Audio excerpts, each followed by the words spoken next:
Halo semuanya, kembali lagi bersama kami di sini di Gimana Talk. Oke guys, jadi harus ngomong pakai guys.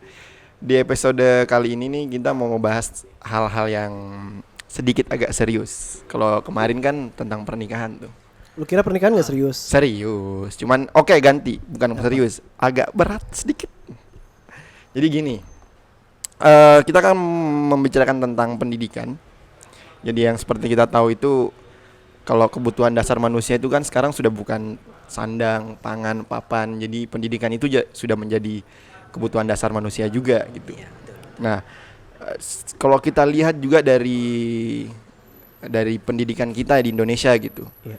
Bahkan dari segi pendanaannya pun 20% dari APBN negara kita tuh Dialokasikan ke pendidikan. dialokasikan untuk pendidikan yang jumlahnya kurang lebih sekitar 500 triliun. Nah, pertanyaannya adalah kenapa negara kita belum maju? Jadi gini, kalau pendidikan itu kan kita bisa bagian jadi dua kan. Pendidikan formal, ketawa, cuk. Gak apa lanjutin. Bud. Pendidikan formal sama pendidikan informal. Iya. Betul, emang ada dua.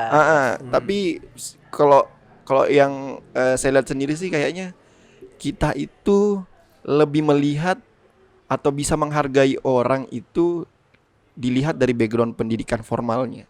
Kalau melihat itu bagaimana? Hemat saya Mhm. untuk hari ini enggak. Maksud gue gini, kalau gue nggak sepakat kalau misalnya orang itu harus diukur dari pendidikannya, khususnya yang formal ya. Iya. Maksudnya ini konteksnya formal. Mhm. Misalnya bisa dilihat misalnya Bang Sabik S2 berarti Bang Sabik pintar nggak juga menurut gue. Stereotipnya kan begitu. Iya, maksudnya yang kayak gini menurut gue harus dihilangkan. Pendidikan penting iya kalau menurut Betul. gue. Mhm. Tetapi kalau misalnya sebagai indikator untuk ukuran kepintaran, gue nggak setuju. Oke. Gue sangat menolak. Karena memang kalau dilihat dari kepintaran nggak mesti harus lihat background pendidikannya ya. Iya. Kalau Mas Sabik gimana tentang itu? Gimana ya? Oke. Sepertinya dia nggak merasa pendidikan itu penting emang. Enggak, emang menurut pernah nonton film Kapten Fantastic nggak? Kapten Tsubasa gue pernah. Iya. Jadi dia mendidik anaknya tanpa mengikuti sistem pendidikan yang ada di negara atau berlaku di daerah tersebut. Jadi dia ngajarin anaknya sendiri tanpa ngikutin formal non formal apalah Iya. istilahnya gitu. Dan cerdas-cerdas banget anaknya. Kayak gitu. Berarti memang pendidikan yang terbentuk formal dan non formal itu hanyalah sebuah istilah dari bentuk atau jenis pendidikan begitu. Ilmu pengetahuan tuh penting. Pendidikan saya Betul. rasa nggak bisa jawab saya. Oke, berarti ya oke, ilmu pengetahuan ya. Iya, karena ada orang yang tidak dengan mekanisme pendidikan itu, mekanismenya ya sistem pendidikan gitu ya pinter-pinter aja gitu anaknya, misalnya ada yang homeschooling dan lain-lain gitu. Kalau Iya, misalnya yang ente bilang bahwa jenis pendidikan itu ada formal dan non formal. Betul. Tapi kalau ilmu pengetahuan mau nggak mau memang tuntutannya wajib. Nah, mungkin kalau kita tarik ke belakang, mungkin dari bagaimana cara memperoleh ilmu pengetahuan, kemudian muncul mungkin beberapa fase akhirnya orang berinisiatif, wah harus ada guru, harus ada orang yang belajar, mau belajar gitu. Akhirnya muncullah mungkin term-term tentang pendidikan dan lain, akhirnya dimonopolilah sistem pendidikan. Kayak seperti itu sih. Oke.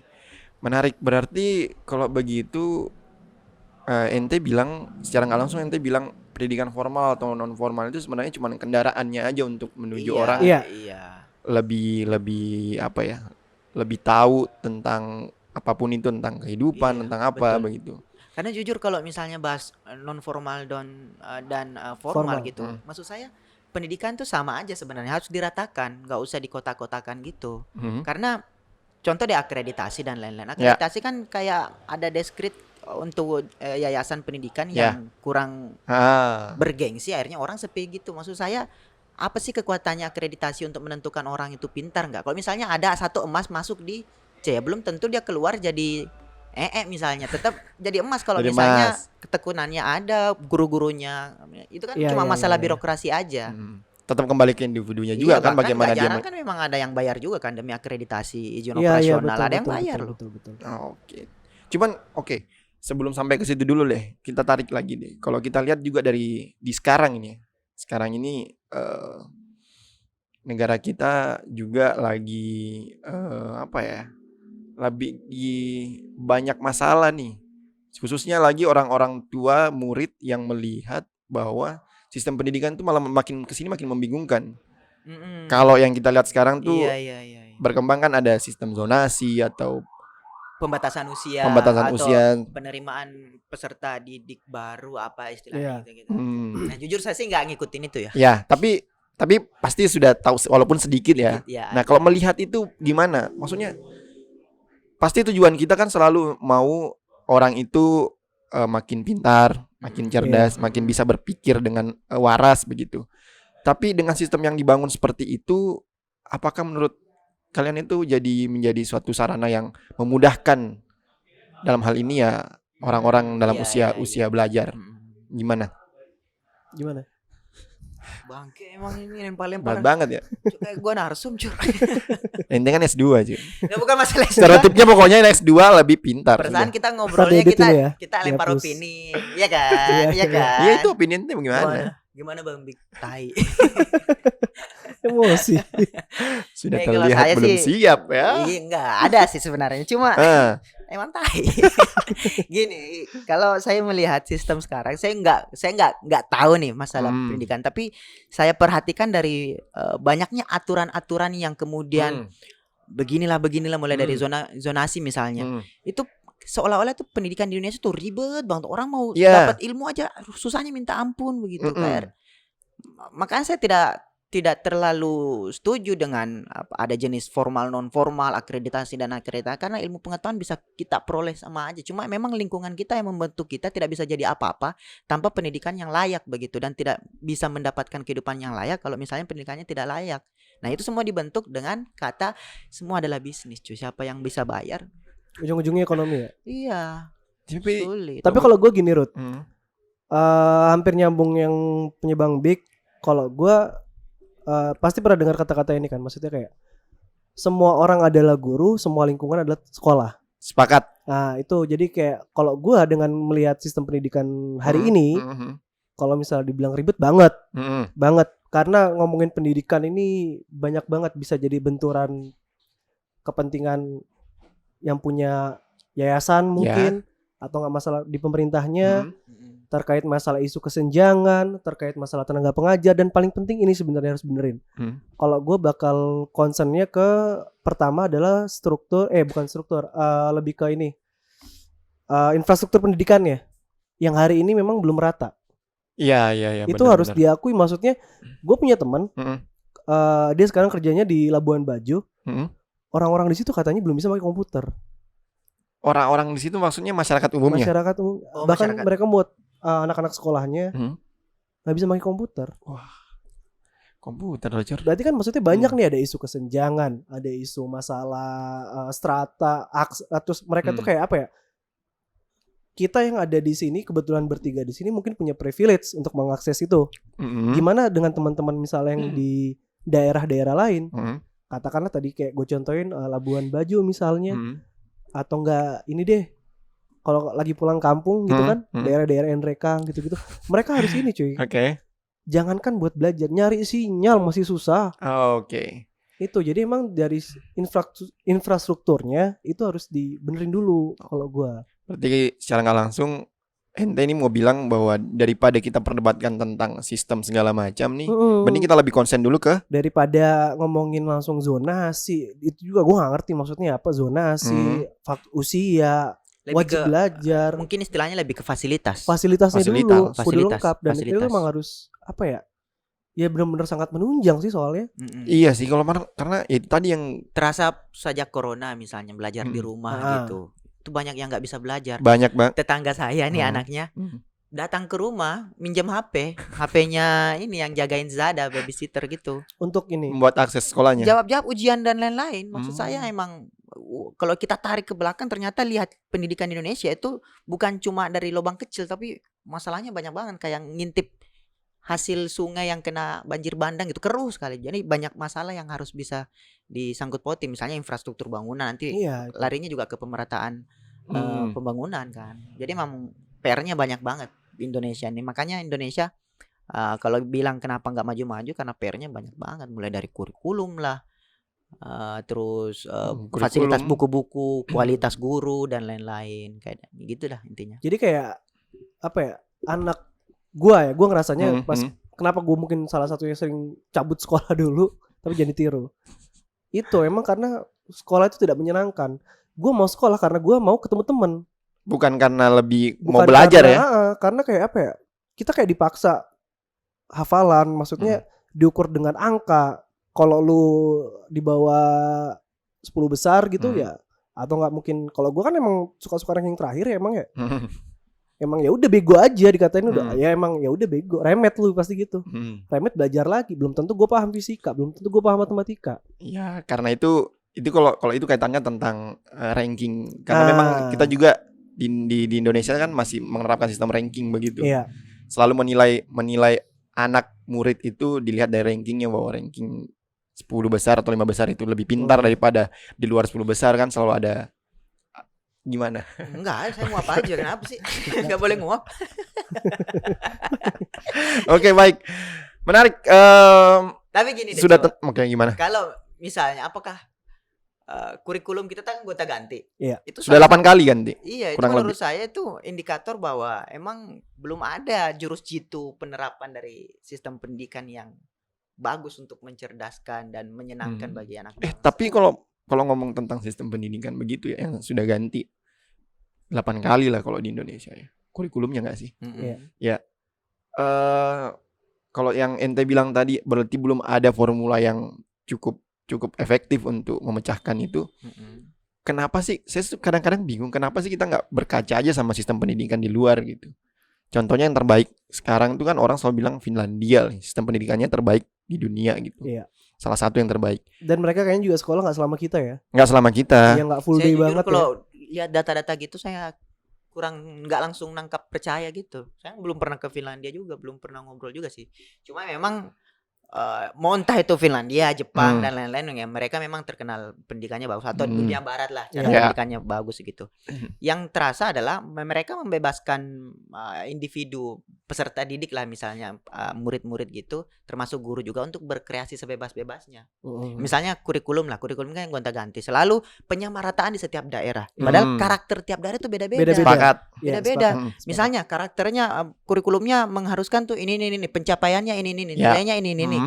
Terus di daerah ini ternyata bukan itu yang mereka butuhkan. Bahkan dari dia kecil tidak membutuhkan itu. Yang dia butuhkan mungkin kreativitas. Bagaimana membangun daerahnya yang nuansa-nuansa perkampungan dan lain-lain, membangun ekonomi di lingkungannya dan lain-lain. Harusnya kurikulum itu yang disesuaikan di daerah, jangan tidak menyamaratakan begitu ya. Harusnya per daerah udah, atau enggak dikasih kebebasan aja gitu setiap daerah untuk mengembangkan sistem pendidikannya masing-masing kayak gitu ya. Nah, gurunya juga gitu. Gurunya tuh kalau coba bayangin nih, rata-rata orang yang non akademik yang keterima jadi guru misalnya, non akademik, kalangan profesional gitu. Iya, maksud saya misalnya bukan orang yang emang jurusannya pendidikan, tapi mereka orang-orang yang ahli di bidang itu, profesi misalnya, terus diterima jadi guru.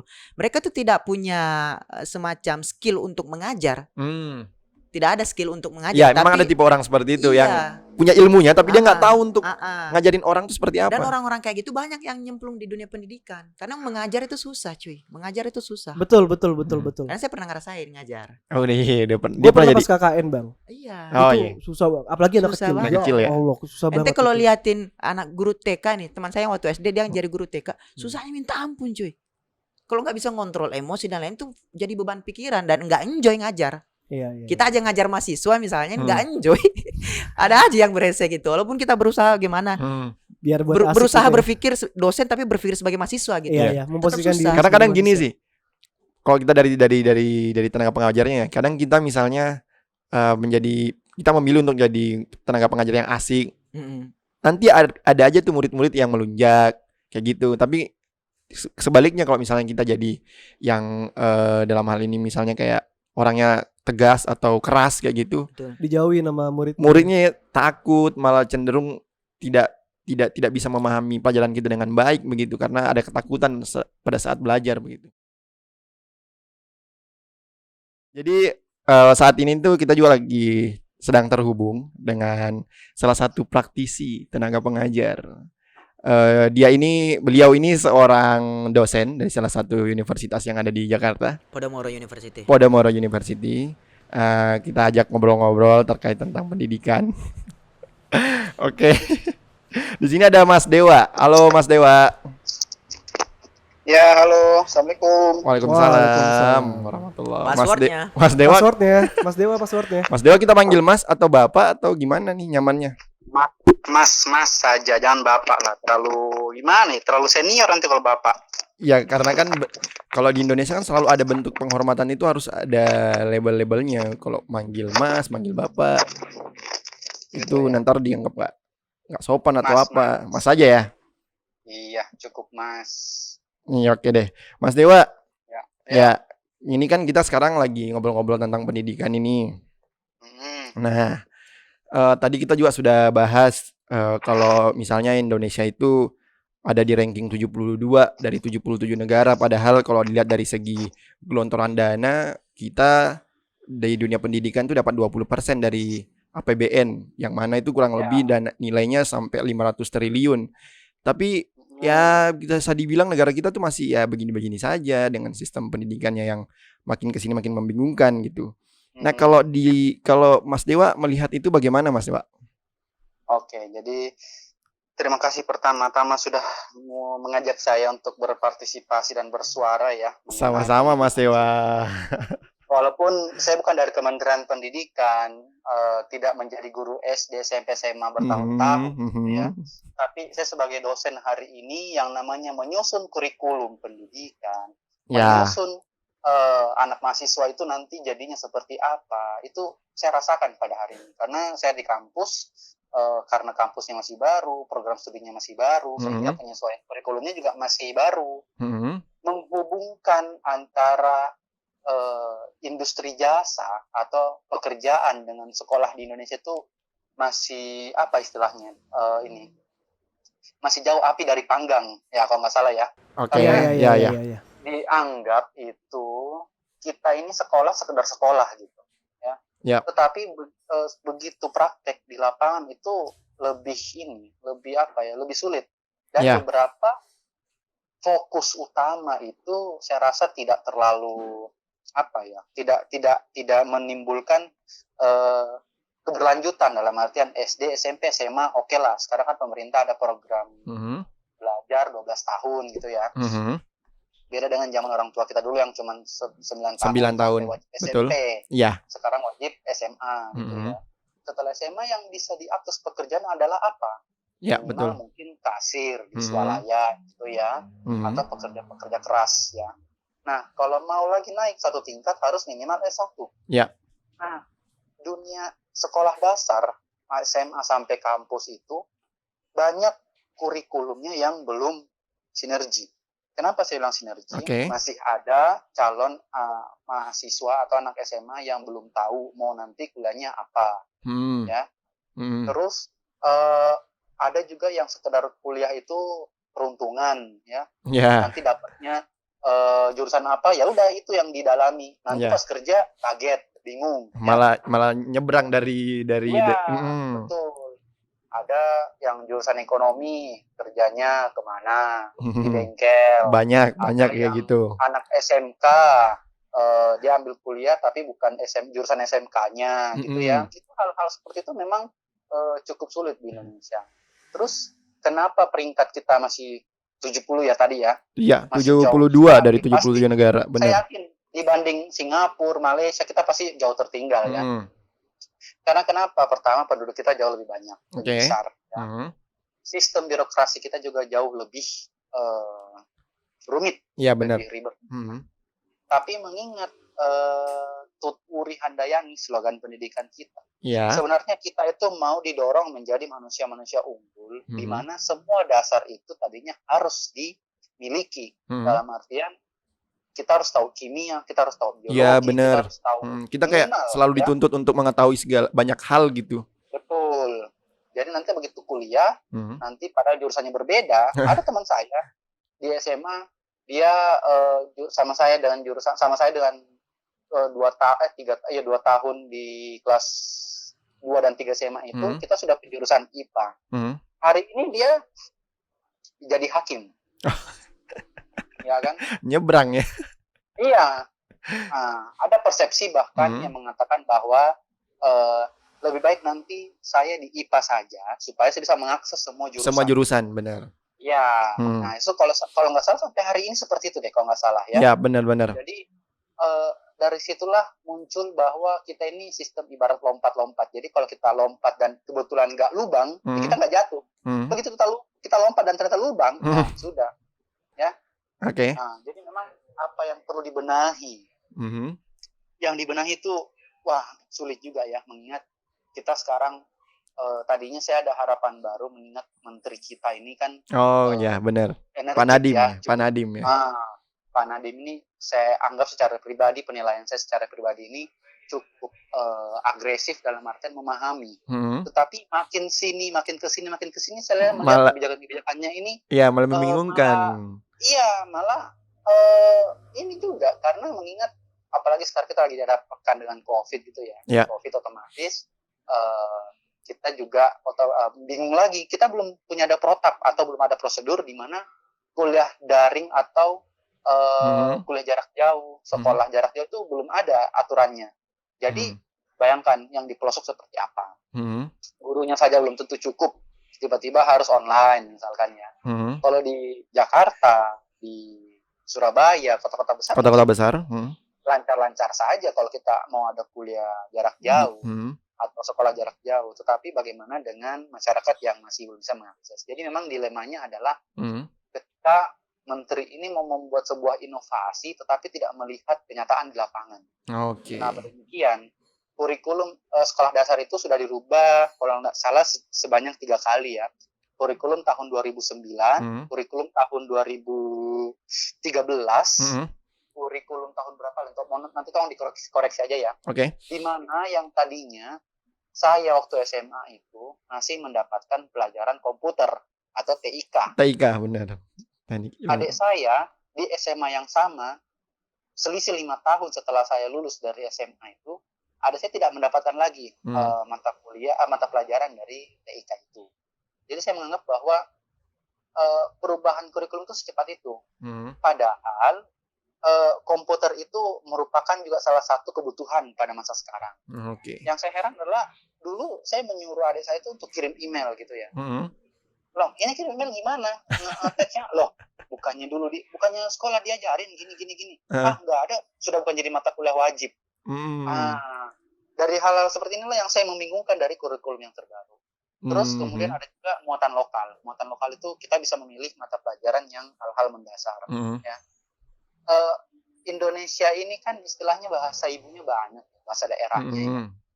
Setahu saya dulu muatan lokal itu adalah kalau bukan pelajaran bahasa daerah, bahasa Inggris, bahasa Jerman, Jepang, Mandarin, gitu ya.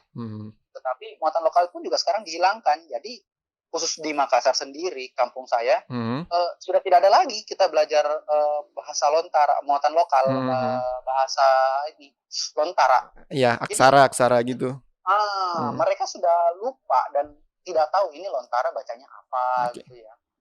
Nah, ini hal-hal yang cukup membingungkan karena kurikulum dari pusat itu tidak memberikan keleluasaan. Memberikan keleluasaan tetapi tidak diatur secara fix gitulah. Karena paling nggak sebenarnya harusnya ada poin-poin yang jadi patokan gitu ya.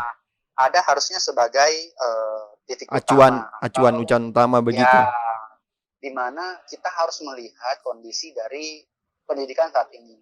Yang saya mengejutkan kemarin adalah kemarin Pak Menteri itu mau memanenkan atau membuat penetapan bahwa sekolah online ini nanti akan diteruskan walaupun COVID sudah berakhir. Ya, benar. Hal-hal seperti inilah yang cukup membingungkan buat sekolah-sekolah di pelosok gitu ya.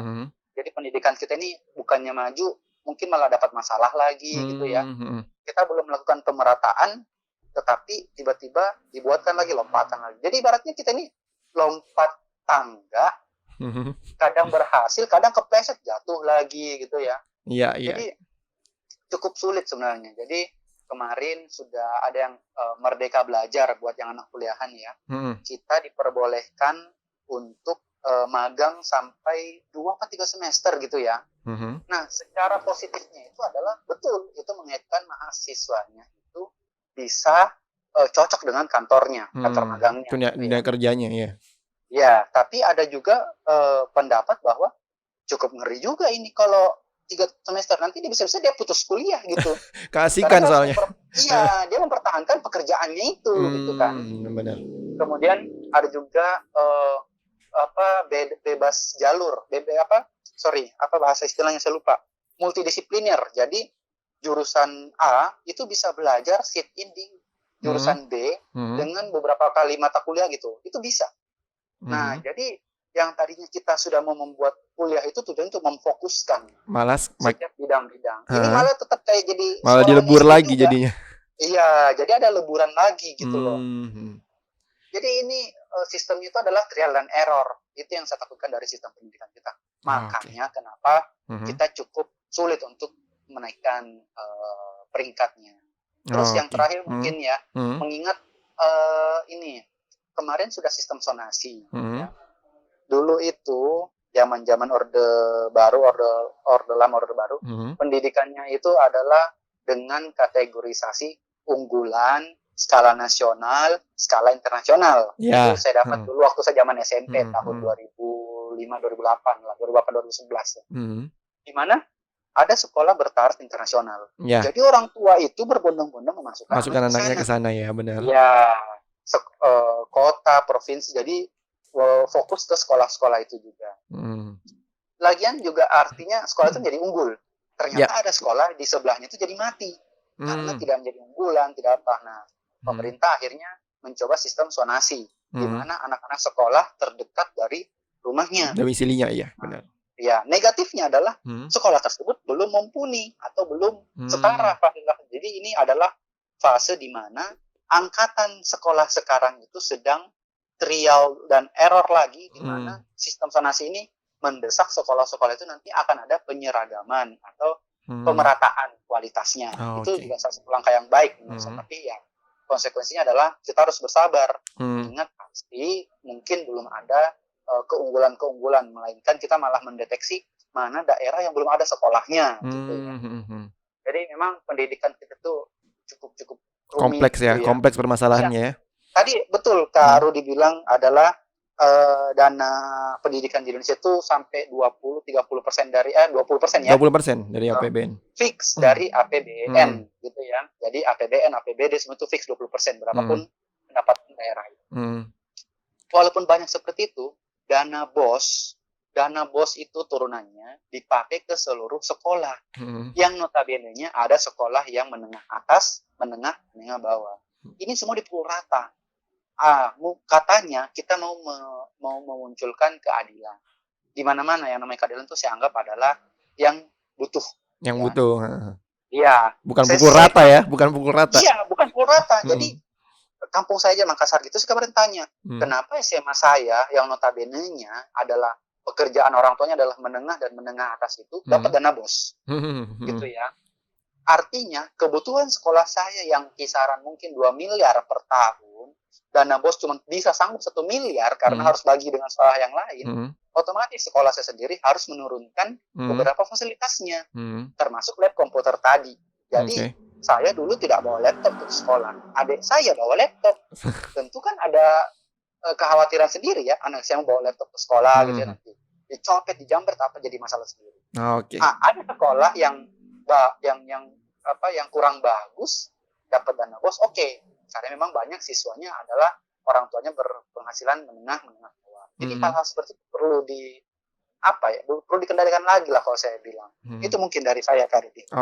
Baik, berarti secara garis besarnya sebenarnya sistem pendidikan kita sekarang itu emang lagi trial aja ya. Lagi mencoba menyesuaikan atau meramu mana nih yang kira-kira paling pas untuk negara kita. Deh. Betul. Baik, Mas Dewa, terima kasih banyak waktunya. Makasih nih juga jawabannya. Semoga bisa menjadi preferensi kita teman-teman juga yang nonton ini. Oke, sip. Makasih Mas Dewa ya. Sehat-sehat ya. Iya, sama-sama. Ayo Mas Pak. Jadi gitu cuy. Kalau Mas Dewa tuh gitu. Ternyata ya menurut Mas Dewa memang negara kita nih masih nyoba-nyoba. masih meraba-raba mana yang sekiranya paling masih yang kita anggap tuh lebih pas dan cocok dengan negara kita nih. Makanya kurikulumnya ganti-ganti. Kurikulumnya ganti-ganti. Tapi ya jadinya repotnya di kita semua. Emang harus perlu kesabaran aja berarti. Emang pendidikan sekarang tuh udah kayak hotel. Jadi emang udah jadi bisnis gitu. Jadi siapa yang bisa bayar dia yang dilayani. Dia bisa akses gitu ya. Pemerataannya, duh. Sedih saya mau nangis ini. Cuma ya. Jangan bang, jangan sini. Saya kasih tisu. Wah ini menarik sih. Menarik. Menarik. Nah, oke, kalau gitu saya mau nanya nih. Menurut kalian rendahnya atau enggak ya rendahnya minat baca Indonesia itu apakah kemudian gara-gara itu akhirnya sistem pendidikan kita itu gonta-ganti terus yang akhirnya membingungkan, atau karena sistem pendidikan kita yang gonta-ganti terus akhirnya berdampak pada rendahnya minat baca kita? Nah itu gimana Pak? Aduh, minum dulu Pak. Hemat saya. Dari tadi hemat Cuk, padahal dia paling boros di antara kita. Enggak kan gue Iya, Minumannya aja udah 2 gelas loh. Terus- Nggak hemat sama sekali. kalau dua yang dikatakan Rudi itu Hmm. bisa jadi dua-duanya. Mana? Apakah Antara minat memang- baca yang akhirnya membuat sistem Gini, pendidikannya? Kalau gue mungkin gini, minat baca yang rendah mempengaruhi sistem pendidikan bisa jadi karena dengan pendidikan Indonesia yang sampai hari ini masih orang banyak yang bingung. Kemudian ya mohon maaf ilmunya mungkin kurang gara-gara dia kurang baca, akhirnya mereka kurang adaptif. Oke. Atau sebaliknya, kalau misalnya gara-gara pendidikan Indonesia ini membuat banyak orang bingung, akhirnya orang bingung nih, aduh gue harus baca apa nih, misalnya nih buku apa, atau enggak gue harus masuk yang kemana. Jadi kayak ya udah mager tar aja gitu. Bisa dua kemungkinan itu. Kalau Jadi dua pertanyaan itu tidak salah. memang Kalau karena saling berkaitan. saling berkaitan aja ya, saling mempengaruhi satu sama lain.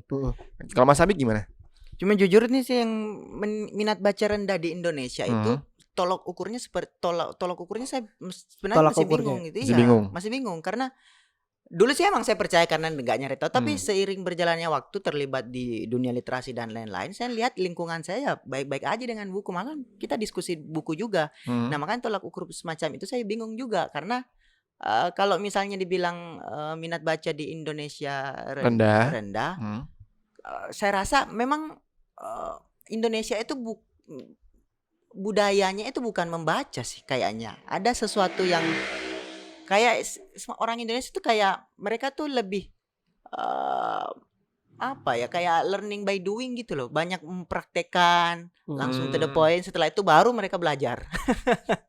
Kayak itu yang saya rasa ya. Karena tipikal orang Indonesia memang kayaknya lebih belajar dari hikmahnya ya. Iya, lebih banyak mengambil hikmah. Tapi kalau gitu berarti kalau menurut ente ya udah berarti belajarnya udah nggak terlalu penting, yang penting prakteknya dulu gitu. Iya, memang tidak bisa dipungkiri juga kalau misalnya kita ingin belajar itu membaca itu salah satu alternatif yang menurut saya masih efektif ya. Efektif banget. Nah, cuma menggalakkan semua masyarakat Indonesia untuk membaca itu saya rasa sulit, bukan berarti tidak bisa, sulit. Dan tidak bisa kita paksakan orang kalau hobinya misalnya, ketertarikannya itu tidak suka dengan membaca. Tapi membaca ini bukan berarti ya benar-benar membaca Baca gitu. buku dan lain-lain. Orang Indonesia tanpa disuruh pun mereka pasti membaca. Nah masalahnya bagaimana otaknya dia, pikirannya dia ketika menyaring informasi dari bacaan. Itu sebenarnya yang harus digalakkan. Karena kalau membaca, semua orang membaca cuy. Status dibaca. Prosesnya berarti ya. Proses berpikirnya, Proses mencerna. proses mencerna informasi dan lain-lain. Karena imbas dari hasil proses belajar yang salah, mereka akan menyebarkan informasi yang salah juga. Betul. Gue sepakat kalau itu. Sepakat sih Ya. kalau Pola itu. pikirnya yang harus diperbaiki, bukan masalah minat baca atau tidak, pola pikirnya aja. Bagaimana cara Karena mencerna ini juga informasi loh, itu? mungkin karena apa ya? Mungkin misalnya ada orang misalnya gue lah suka tentang A. Ketika ada B masuk, gue kadang nggak mau masukin tuh B, maksudnya dalam artian gini lah, ada pemikiran orang tentang B. Gue kayak, aduh, ini gue Mohon maaf nih, gue tetap di A aja karena gue sukanya A.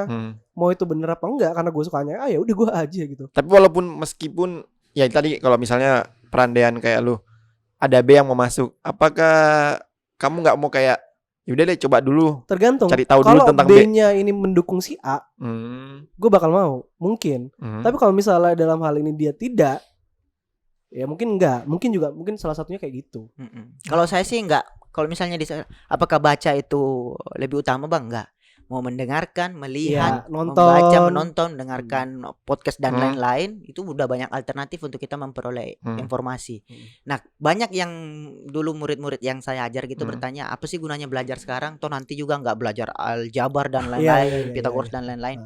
Sadar tidak sadar, yang selalu saya bilang, sadar tidak sadar, proses kita menangkap semua informasi melalui mata, panca indera gitu ya, itu akan terekam di otak, ibarat kayak tandon air, penampungan air gitu. Itu informasi terangkum di situ. Nah, kapan itu keluar? Ketika momen tidak kita sadari atau kita sadari kerannya ada yang buka. Entah itu kita yang buka atau orang lain yang bertanya akhirnya terbuka. Nah, disitulah momen-momen informasi yang kita rekam dulu proses belajar 12 tahun, 9 tahun itu akan keluar. Yang saya rasakan seperti itu sih. Jadi semacam ada rekaman di otak kita yang kita, karena orang tuh nggak bisa menghargai proses karena dia tidak bisa melihat hasil langsung. Kayak seperti itu. Hasil belajar kan memang bukan to the point langsung itu juga. Ente baca buku bukan berarti setelah baca buku ente bisa jadi profesor, ada prosesnya. Sepakat. Jadi ada memang proses-proses. Nah, orang itu tidak bisa menghargai proses. Proses apa? Proses belajar 9 tahun, proses belajar 12 tahun, pengen langsung jadi. Iya, Makanya jadi ketika ada orang ditabrakkan dengan karir atau kuliah nih, orang lebih milih karir karena udah jadi. Padahal enggak. Belum tentu. Ente belajar dulu. Iya. Iya, karena kan juga selalu ada yang bilang begini kalau terkait dengan pernyataan ente tadi ya. Kan toh juga belajar tinggi-tinggi nggak menjamin orang sukses gitu. Jadi akhirnya banyak juga orang yang memilih, ya udahlah nggak usah tinggi-tinggi lah, belajarnya langsung kerja aja lah. Kalau saya sih selesaikan yang udah kita mulai sih. Gitu ya. Iya. Oke. Sama satu lagi tadi saya mau bilang adalah, secara nggak langsung Mas Habib ini mau bilang, daripada kita konsennya untuk meningkatkan literasi atau minat baca orang, perbaiki cara belajar, dan pola pikir diatur, dan bagaimana mencerna informasi-informasi itu ya. Yang penting. Karena membaca pasti anak-anak sekarang udah main gadget semuanya, mereka baca-baca hoax dan lain-lain. Nah, ya juga gara-gara itu, karena mungkin kurang bijaknya kita untuk mencerna informasi itu, akhirnya kita tanpa sadar seringkali jadi pelaku juga untuk menyebarkan informasi-informasi yang salah ya. Banyak bacot ngomongnya toksik iya, gitu. Bacanya dikit udah bacot. Orang yang ilmunya dikit pasti lebih banyak bicara. Sepakat. Sepakat gue itu. Orang yang banyak ini lebih milih diam. Diam karena udah tahu kan. Karena juga berpikir, ya buat apa juga. Iya. Nah, kayak kita ini kebanyakan ngomong, Cuk. Karena kan orang soto-sotoy aja. Kan nggak ada ilmu emang. Oke, jadi gitu ya. Jadi terkait tentang rendahnya minat baca, selain itu juga yang penting adalah bagaimana memproses hal-hal yang kita pelajari itu dan sama menguasai ini secara paling bijak. gue yang terpenting juga adalah pendidikan karakter. Pendidikan karakter. Ini yang jarang maksudnya mungkin di Indonesia ya, karena semua mungkin textbook kontekstual gitu kan. Tetapi karakternya nggak ada. Contoh misalnya gue ambil kayak gini. Orang-orang yang hari ini ada di DPR itu udah mungkin sekolah sampai luar negeri, pendidikannya tinggi tuh. Ya. Tapi balik lagi di awal, gue nggak setuju kalau dia dibilang pinter. Kalau dia pinter, dia nggak bakal korupsi kan gitu. Jadi maksud gue, jangan pendidikan karakter penting untuk ya dia tadi. Menurut gue sih untuk proses akhirnya dia berproses dalam mencapai ilmu itu ya dan menentukan hasilnya. Karena pendidikan karakter ini di Indonesia oke lah, semua pengennya intelektual. Tetapi alangkah bijaksananya kalau misalnya intelektual ini didampingi dengan karakter. Agar imbang. Jadi maksudnya jangan sampai pendidikan ini cuma mencetak orang doang. Ujung-ujungnya lu masuk kerja, nanti lu jadi buruh pabrik ya, atau nggak jadi ngapain, jadi entrepreneurship. Ujung-ujungnya ekonomi, nggak sebatas itu doang. Berarti karakter maksudnya akidah akhlaknya gitu. Nggak, jadi lebih ke ya salah satunya itu ya. Sama ini mungkin salah satunya selain itu adalah problem solving. Jadi mereka bisa lebih ini loh, misalnya ada permasalahan, nggak usah jauh-jauh di lingkungannya, dia tahu dia mesti ngapain. Oh, masalahnya ini, faktanya ini, oke solusinya ini. Hari ini tuh nggak ada, karena mungkin gue ngeliatnya secara pribadi kayak gitu sih, karena emang hari ini yang gue lihat cuman ya udah, gue nih SMA, abis SMA gue kuliah, gue cari kerja. Bagus kalau orang tua ada usaha, bisa dilanjutin kalau pengen gampang. Itu step-step umumnya nggak sih? Ntar kalau misalnya gue udah punya anak gue juga bakal gitu. SD, SMP, SMA, kuliah. Kayak apa ya? jangan jadi cuma cetakan gitu loh. Tapi masalah pernikahan karakter emang sulit cuy kalau kita serahkan ke dunia pendidikan. Enggak, makanya Sulit. itu.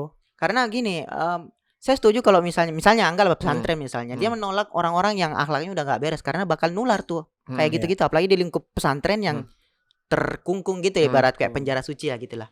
Nah, banyak orang-orang tuh, orang-orang tua tuh nitipin anaknya berharap bahwa guru-guru itu memperbaiki akhlaknya anaknya, padahal bukan itu. Tapi bukannya itu berawal dari rumah. stereotipnya kan begitu. Soalnya kan Orang selalu kan berpikir orang begini. Oh, ini anak nakal, udah masukin pesantren Itu aja. yang menurut saya salah kaprah sih. Harapannya masuk pesantren, dibentuk segala macam, Iya, keluarnya jadi anak baik-baik. Sekolah itu pendidikan itu ilmu pengetahuan, udah clear. Mhm. Karakter itu lingkungan, rumah, dan yang lain-lain.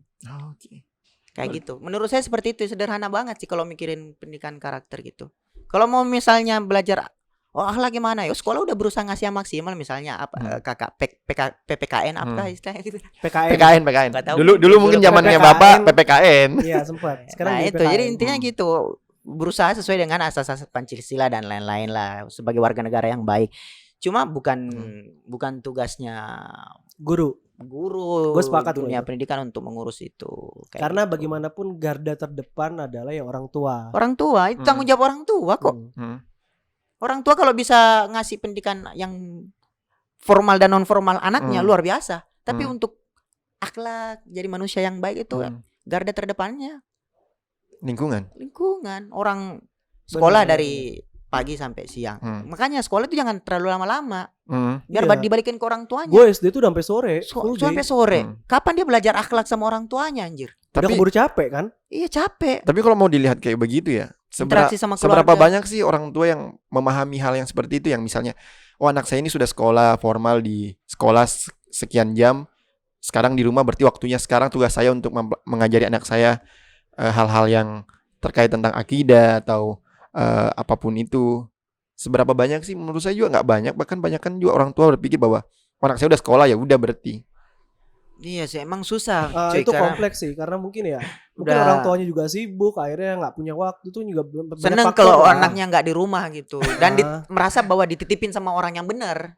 Iya. Padahal guru juga kesusahan anjir, udah ngajarin pendidikan susah, ngajarin dia berakhlak lagi. Dan itu nggak Susah. cuma satu orang, banyak yang diajarin kayak gitu. Karena ngajarin orang itu susah Cia, ngajarin kalau nggak memang kompetensinya sebagai pendidikan mendidik gitu, Mendidik, ya. nggak susah kayak PGSD lah dan lain-lain kayak gitu. Ya. Jadi ya intinya kalau kita lihat pendidikan ini kalau jangan dari kacamata pendidikan saja tapi rentetan permasalahannya banyak banget sih. Banget ya.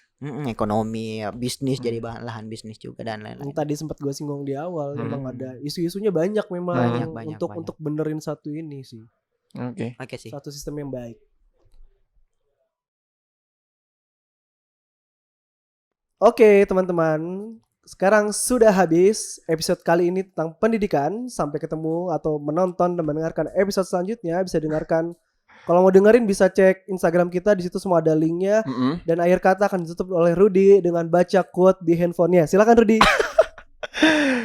Saya mau membacakan quote dari Tan Malaka tentang pendidikan, yaitu Nanti kasih backsound biar kena aja Sihab. ding ding ding. Quote dari Tan Malaka. Tujuan pendidikan itu untuk mempertajam kecerdasan, memperkukuh kemauan, serta memperhalus perasaan. Oke, demikianlah. Terima kasih atas waktunya. Satu lagi. Sama teman-teman kalau misalnya ada kritik dan saran, boleh banget ke ngechat di Instagramnya Rudy. Instagram atau di YouTube atau dimanapun yang bisa komen, udah komen aja. Atau mungkin ada saran topik pembicaraan, boleh kasih masukan ke kita. Oke. Thank you juga buat Kopi Cindra. Terima kasih semuanya. Dadah. Dah.